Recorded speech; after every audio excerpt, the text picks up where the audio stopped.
السلام علیکم ورحمۃ اللہ وبرکاتہ۔ محترم ناظرین، آج میں پھر آپ حضرات کے سامنے رمضان المبارک کے متعلق ایک بہت ہی پیاری احادیث لے کر آیا ہوں، جسے سننا ہمارے لیے بہت ہی زیادہ ضروری ہے۔ حضرت ابو ہریرہ رضی اللہ عنہ حضور اکرم صلی اللہ علیہ وسلم سے نقل کرتے ہیں کہ میری امت کو رمضان شریف کے بارے میں 5 چیزیں مخصوص طور پر عطا کی گئی۔ کتنی چیزیں؟ 5 چیزیں فرمایا کہ میری امت کو دی گئی جو پہلی امتوں کو نہیں دی گئی۔ وہ 5 چیزیں کیا ہیں؟ ان میں سب سے پہلی چیز یہ ہے کہ ان کے منہ کی بدبو اللہ تعالیٰ کے نزدیک مشک سے بھی زیادہ پسندیدہ ہے۔ یعنی روزے دار کے منہ کی بدبو جو بھوک اور پیاس کی وجہ سے معدے سے نکلتی ہے، وہ اللہ کے نزدیک مشک سے بھی زیادہ پسندیدہ ہے۔ یہ پہلی ہے۔ دوسری جو خصوصیت اس امت کو عطا فرمائی گئی ہے وہ یہ ہے کہ روزے داروں کے لیے دریا کی مچھلیاں تک دعا کرتی ہیں۔ روزے داروں کے لیے دریا کی مچھلیاں تک دعا کرتی ہیں اور افطار کے وقت تک کرتی رہتی ہیں۔ یعنی جب صبح آپ نے سحری کھائی، اس کے بعد سے دریا کی مچھلیاں تک جو ہے روزے داروں کے لیے دعا کرتی ہیں اور کرتی رہتی یہاں تک کہ افطار کا وقت آتا ہے، تب تک کہ دریا کی مچھلیاں تک روزے داروں کے لیے کیا کرتی ہیں؟ دعا کرتی ہیں۔ یہ دوسری خصوصیت دی گئی اس امت کو۔ تیسری جو خصوصیت اس امت کو دی گئی ہے کہ جنت ہر روز ان کے لیے آراستہ کی جاتی ہے۔ کن کے لیے؟ روزے داروں کے لیے جنت ہر روز آراستہ کی جاتی ہے۔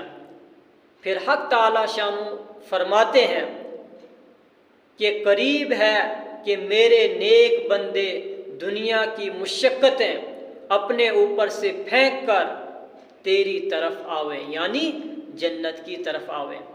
تو یہ تیسری خصوصیت ہے جو روزے داروں کو دی گئی کہ ان کے لیے جنت ہر روز آراستہ کی جاتی ہے۔ پھر اللہ تعالیٰ جنت سے فرماتے ہیں کہ ان قریب میرے نیک بندے دنیا کی مشقتیں اپنے اوپر سے پھینک کر تیری طرف آویں، یعنی جنت کی طرف آویں۔ پھر چوتھی جو خصوصیت اس امت کو دی گئی ہے وہ یہ ہے کہ اس میں سرکش شیاطین قید کر دیے جاتے ہیں۔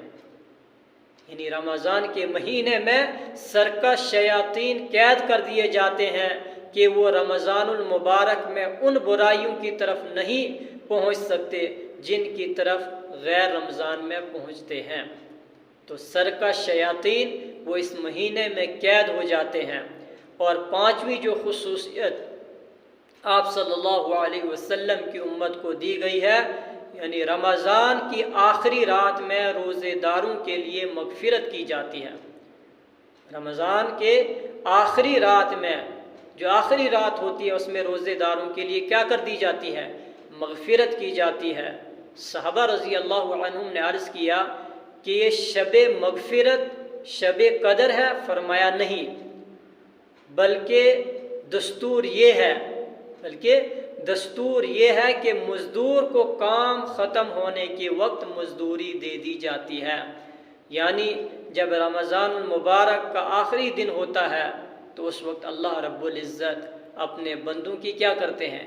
مغفرت فرما دیتے ہیں اور ان کو گناہوں سے بالکل پاک اور صاف کر دیتے ہیں۔ نبی کریم صلی اللہ علیہ وسلم نے اس حدیث پاک میں 5 خصوصیتیں ارشاد فرمائی ہیں جو اس امت کے لیے حق تعالی شانہ کی طرف سے مخصوص انعام ہوئی، اور پہلی امت کے روزے داروں کو مرحمت نہیں ہوئی۔ جو ہم سے پہلے امتیں تھیں، پہلے انبیاء علیہ السلام کی امتیں تھیں، ان کی قومیں تھیں، ان کو یہ عطا نہیں کی گئی تھی۔ کاش ہمیں اس نعمت کی قدر ہوتی اور ان خصوصی عطایا کے حصول کی کوشش کرتے۔ تو جتنا ہو سکے اللہ رب العزت کا ہمیں شکر ادا کرنا چاہیے کہ اللہ رب العزت نے ہمیں یہ رمضان المبارک کا مبارک مہینہ عطا فرمایا۔ اللہ ہمارے لیے ان ایام کو مغفرت کا ذریعہ بنائے، بخشش کا ذریعہ بنائے، جہنم سے خلاصی کا ذریعہ بنائے، اور اللہ رب العزت ہمیں اپنے نیک اور صالح بندوں میں شامل فرمائے، آمین۔ وصلی اللہ علی النبی الکریم وعلی آلہ واصحابہ اجمعین۔